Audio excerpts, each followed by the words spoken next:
اگر ہم سوچیں تو ہماری سمجھ میں یہ بات تو آتی ہے کہ دو بہن بھائیوں کو لٹانا تو مناسب نہیں ہے، غیر جنس کو ایک ساتھ لٹانا منع کیوں کیا گیا ہے یہ ہم آج کے دور میں بخوبی جانتے ہیں، لیکن اکثر لوگوں کی سمجھ میں یہ بات نہیں آتی کہ دو بھائیوں کو یا دو بہنوں کو ساتھ لٹانے کا حکم کیوں نہیں ہے۔ ناظرین، سب سے پہلے میں اس بات پر روشنی ڈالوں گی کہ وہ والدین جو ایک ہی کمرے میں بچوں کے ساتھ سوتے ہیں وہ اپنی کسی بھی قسم کی جو ان کے ازواجی تعلقات ہیں ان میں بہت زیادہ احتیاط برتے، خاص کر بچے جب بڑے ہو رہے ہیں، یعنی کہ 7 سال سے اوپر کے بچے ہیں۔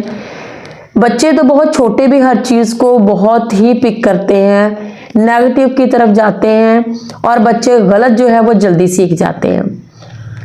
لیکن یہ عمر جو ہے 10 سال کی عمر، یہ بلوغت کی عمر کے قریب ہوتی ہے، اور یہاں پر بہت زیادہ احتیاط کی ضرورت ہے۔ اسی لیے ہمارے نبی کریم صلی اللہ علیہ وسلم نے ہمیں منع کیا ہے کہ جب بچے جو ہیں وہ 10 سال کے ہو جائیں تو ان کے بستر جو ہے وہ الگ کر دو، اور ان کی نماز کے لیے ان کو اگر مارنا بھی پڑے تو آپ مار کر انہیں نماز پڑھائیں۔ اب یہ عمر جو ہے وہ باشعور ہونے کی ہے، بچہ جو ہے وہ اتنا بچہ کمسن نہیں رہتا، وہ اچھی بھلی جو ہے وہ عقل بھی رکھتا ہے اور شعور بھی رکھتا ہے۔ بعض والدین اس بارے میں بہت ہی زیادہ لاپرواہ ہوتے ہیں کہ اندھیرا ہے یا پھر لائٹ بند ہے یا پھر بچے بے خبری کی نیند سو رہے ہیں۔ تو ناظرین، میں آپ کو بتاؤں کہ بچے جو ہیں وہ کبھی بھی بے خبری کی نیند نہیں سوتے۔ بچوں کی نیند اس طرح کی ہوتی ہے کہ وہ جتنی گہری نیند سوتے ہیں ایک دم ان کی گہری نیند اسی طرح سے ختم ہو جاتی ہے اور وہ اٹھ جاتے ہیں، اور بعض اوقات اس طرح ہوتا ہے کہ بچے نیند کی ہی حالت میں اٹھ جاتے ہیں، جاگ جاتے ہیں۔ تو آپ کوشش کریں کہ آپ اپنے کمرہ جو ہے اپنا وہ سیپریٹ رکھیں، اور بچوں کا کوئی بھی کمرہ جو ہے وہ علیحدہ رکھیں، اور اس میں یہ کوشش کریں آپ، ویسے تو یہ حکم ہے کہ ان کے کمرے بھی الگ ہی ہوں، لیکن اگر آپ کے پاس اتنے وسائل نہیں ہیں تو کم سے کم آپ کمرے میں بچوں کے بستر جو ہے وہ علیحدہ کر دیں، اور لڑکیوں اور لڑکوں کے کمرے کو علیحدہ ہونا ہی بہتر ہے۔ ناظرین، بچوں کو ایک ساتھ کیوں نہیں لٹانا چاہیے؟ جب وہ 10 سال کے ہو جاتے ہیں تو وہ بلوغت کی عمر کے قریب ہوتے ہیں، یعنی کہ ان میں جو جنسی خواہشات ہیں وہ ابھرنا شروع ہو جاتی ہیں، کسی حد تک ان میں شہوت آنے کا بھی اندیشہ ہو سکتا ہے، اور بعض اوقات بہت سے بچے جو ہیں وہ ان کو جس طرح کا ماحول ملتا ہے، آج کل گھروں میں جو ماحول ہیں، جو سکولز میں ماحول ہیں، جو گلیوں کے بچوں کھیلنے والوں میں ماحول ہیں، تو 10 سال کا بچہ بعض اوقات ہمیں 10 سال کا بچہ بھی دکھائی نہیں دیتا۔ اس کی حرکات، اس کی باتیں، اس کے کام اس طرح کے ہوتے ہیں کہ آپ کہیں سے بھی امیجن نہیں کر سکتے کہ یہ 10 سال کا بچہ ہے۔ اور آج کل جو بہرا روی فحاشی بڑوں میں پھیلی ہوئی ہے وہ بچے تیزی سے پک کر رہے ہیں۔ بچوں کو موبائل پکڑا کے مائیں جو ہیں وہ بے خبر ہو جاتی ہیں کہ وہ کارٹون وغیرہ دیکھ رہے ہیں، تو اس سے بھی بچوں میں بہت زیادہ جو ہے وہ جنسی بہرا روی پھیل رہی ہے۔ تو اس لیے بچہ جب 10 سال کا ہو جاتا ہے تو وہ کافی حد تک شعور رکھتا ہے، اور کافی حد تک اس میں شہوت نمودار ہونے کے اثرات بھی شروع ہو جاتے ہیں۔ اگر آپ بچوں کو ساتھ لٹائیں گے، خواہ وہ 2 بھائی ہی ہوں، تو شیطان جو ہے وہ سوئے ہوئے انسان کو زیادہ بہکاتا ہے، اور بچوں کو بھی وہ زیادہ تنگ کرتا ہے۔ اس بات میں ہو سکتا ہے کہ وہ نیند کی حالت میں کچھ اس طرح کی غلط حرکت کر لیں کہ جن سے وہ کسی بہرا روی کا شکار ہو جائیں، اور آپ کو پتہ بھی نہ چلے کہ آپ کے بچے جو ہیں وہ کس غلط راہ پر چل پڑے ہیں۔ ناظرین، آپ خاصے باشعور ہیں، اور آج کل کے لوگ جو ہیں اللہ پاک نے ان کے ذہنوں کو کھول دیا ہے، کیونکہ ہم اسلام کو اب پڑھتے ہیں، ہمارا تجسس ہے اسلام کے بارے میں، اور جب ہم اسلام کو ڈیٹیل سے پڑھیں گے تو ہمیں پتہ چلتا ہے کہ اسلام نے آج سے 1400 سال پہلے جو باتیں ہمیں بتائی ہیں وہ آج کے دور میں، آج کے سائنسی دور میں سائنسدان جو ہیں، ڈاکٹرز جو ہیں، اس بات کی تصدیق کرتے ہیں کہ واقعہ ہی یہ باتیں جو ہیں وہ ساری ٹھیک ہیں اور ان سے بہت سے نقصانات جو ہیں وہ پیدا ہوتے ہیں۔ تو اسلام نے تو ہمیں 1400 سال پہلے ہی یہ چیزیں بتا دی ہیں، اور اسلام کی کیلکولیشن جو ہے اس کا مقابلہ کوئی بھی اور دین مذہب نہیں کر سکتا، کیونکہ اسلام اللہ پاک کا ایک مکمل دین ہے جس میں ہمیں ہر طرح کی جو ہے رہنمائی وہ ہماری کی گئی ہے۔ تو ناظرین، میرے کہنے کا مقصد یہ تھا کہ اسی طرح سے دو بہنیں بھی جو ہیں وہ ایک ساتھ نہ لیٹیں، کیونکہ بچیاں اس عمر میں لڑکوں سے بھی زیادہ تیز ہوتی ہیں۔ لڑکیوں میں جنسی جو تبدیلی ہے وہ 10 سال کی عمر میں لڑکوں سے بھی زیادہ آتی ہے۔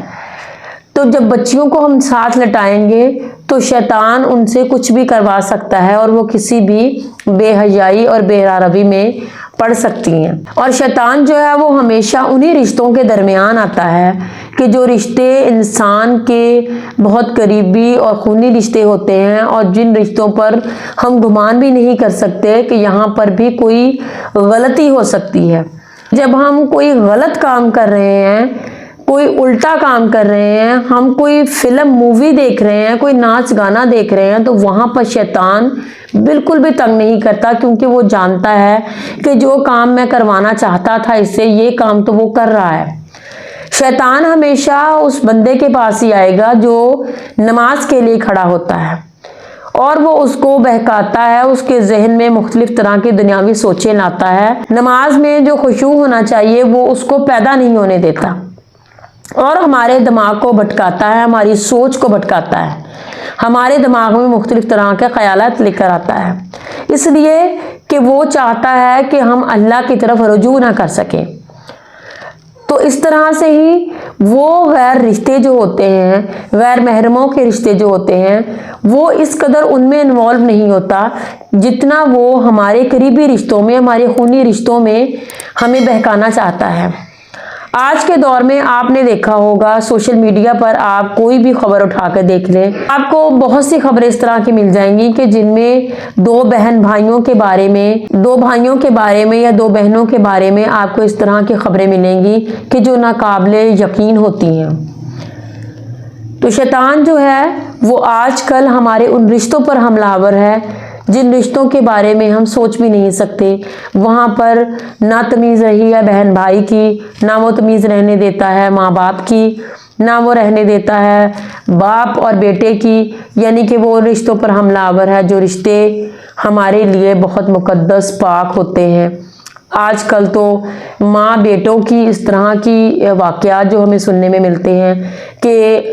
عقل جو ہے وہ تسلیم نہیں کرتی ان چیزوں کو، لیکن ناظرین یہ حقیقت ہے، اور یہ ہمارے کمزور ایمان کی نشانیاں ہیں کہ ہم ان رشتوں کو بھی پامال کرنے لگے ہیں اس شیطان کے پیچھے لگ کر، کہ جن رشتوں پر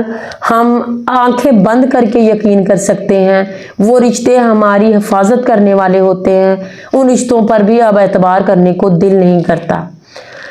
تو مقصد یہ ہے کہنے کا کہ اسلام نے ہمیں ان چیزوں کے بارے میں اسی لیے منع کیا ہے،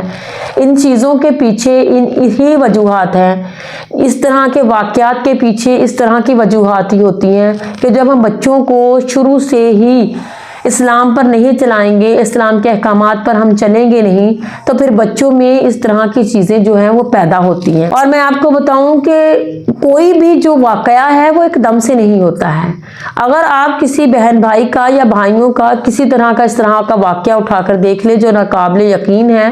تو اس واقعے کے پیچھے پوری ایک کہانی ہوتی ہے۔ وہ کہانی وہیں پر ختم ہوتی ہے کہ جب ہم اللہ پاک کے احکامات کی حکم عدولی کرتے ہیں تو وہاں پر پھر بچے کا ذہن جو ہے وہ اس طرح کی پرورشی پاتا ہے، پھر آخر پر انجام کسی بڑے واقعے کی صورت میں نکلتا ہے۔ وہ واقعہ ہمیشہ ایک دم سے نہیں ہوتا، اس واقعے کے پیچھے کہانی باقاعدہ تشکیل ہوئی ہوتی ہے۔ اس بچے کا ذہن ایک دم سے نہیں بدلتا، بلکہ واقعات، اور جب ہم اللہ پاک کی حکم عدولی کرتے ہیں آہستہ آہستہ